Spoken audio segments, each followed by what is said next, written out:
There's no game that gives me the same experience as Animal Crossing, and New Horizons is no different. The real-time clock, the interactions, events, and ways to customize like never before all point towards this being the best one yet.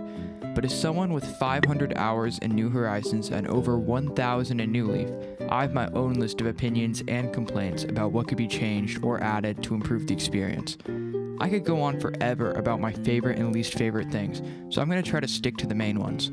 Here is how I would make my perfect Animal Crossing. But before we get started, I'm going to use New Horizons as a base. I'm doing this for a few reasons. It's the most popular game yet, and the most relevant currently. It also has the most customization options we have seen, and it's the most graphically impressive. So without wasting any more time, let's get started. Environmentally, I'd keep the game mostly the exact same. New Horizons does an excellent job displaying all seasons and weather conditions. The way wind flows through the trees or how rain is displayed is really impressive. New Horizons also removed slight annoyances such as grass going away when you run on it too much, and the complete disappearance of flowers while trampled. Even though the environment is mostly positive, there are some things that I'd love to see return. Perfect fruit is one of them. It was a fun mechanic where each fruit tree had the off chance of growing one slightly different fruit. They could be grown to produce more and added a new challenge to collect all the different types. Lucky stumps are a similar mechanic. When you cut down a tree, there used to be a chance of a pattern being on the stump. Trees with lucky stumps had a high spawn rate of mushrooms around them, an easier way to obtain mushrooms when it isn't fall weather. Some stumps even referenced other Nintendo franchises, like I remember a stump having a Triforce on it. These two things are mechanics that I'd love to add back to the environment of Animal Crossing.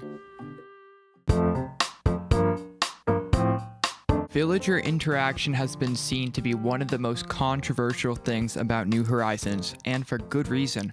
Never has there been more repeating dialogue and short, uninteresting conversations. With the number of villagers in the game these days, Nintendo tried going for a personality-based approach for the dialogue. The issue with this is that if you have villagers on your island that are the same personality, you will find them repeating the same things. This removes a lot of the previous charm, which made your villagers feel more individual. So yeah, I would bring back the individual-focused dialogue in my version of Animal Crossing. I also see a lot of people complaining that there's too much dialogue in Animal Crossing, which is something that I've never understood. It's the dialogue in these games that make characters memorable and further the resident in a town narrative the game is trying to paint for you. I've personally never had an issue with the amount of dialogue for this reason, though I do hope it becomes more individual in the future. The seasonal events in New Horizons are very hit or miss to me. The bug off and fishing tourney have massively decreased in my opinion, and no, it's not because of the new characters. It's because of the grind fest that both of these have become. In New Leaf, I used to look forward to these events because of the leisure that came with it. Given an entire day to try to catch the biggest fish or bug that you can seems a lot more fun, and having an award show is the icing on the cake. There is no motivation for the bug off or fishing tourney in New Horizons.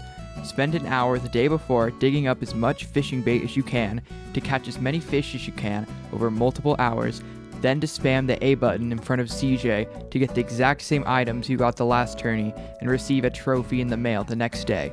That doesn't sound like that much fun to me. I think this is because the previous model built off the community aspect of Animal Crossing much better.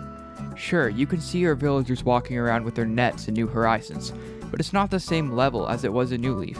In New Leaf, your villagers are the real competition, and if you don't pass their big catches, you're going to end up in third place or with no trophy at all. Moving to a more positive note, I think New Horizons has tackled seasonal items a lot better. The cherry blossom season, pine items, and mush items have all proven to be fun because of the more gradual aspect. Finding the occasional leaf paired with the occasional DIY is a lot more satisfying than a grind fest paired with the spamming of the A button. I want to relax when I play this game, so more activity supporting relaxation is something I can get behind. Of course, there is a limit to this, as with the disaster that is called New Horizons Bunny Day. But finding ways to implement gradual seasonal mechanics without getting in the way of the main game should be the goal. Something that I miss about the older Animal Crossing games is the abundance of buildings and characters. The post office, the HHA, the fortune tellers, Club KK, and the different islands all presented new experiences, characters, and places to go. Now I understand why Nintendo has really slimmed down on these, to keep the aesthetic of being on a deserted island. However, there is a solution they could bring to the table where we can see all of these characters while still keeping the idea of a deserted island. Bring back the city from City Folk. We could have a city on the mainland with the Roost, a real post office, Harriet's, fortune teller, a club, and more. In my version of Animal Crossing, there would be a mainland city that you could use the plane to travel to and from 24/7.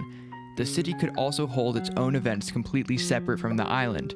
As New Horizons is still updating, I hope they implement something like this in the future to keep people engaged and to please longtime fans.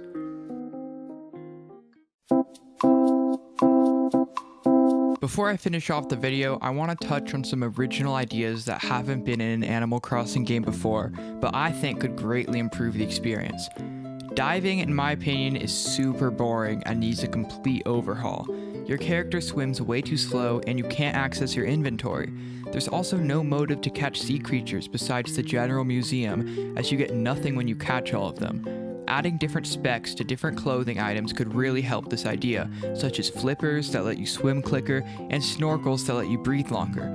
If they even wanted to go all out, they could make the underwater completely explorable, with the camera following you as you swim under with different reefs, creatures, and treasures to find. Another thing I would love to add is a full rotating camera on the main island.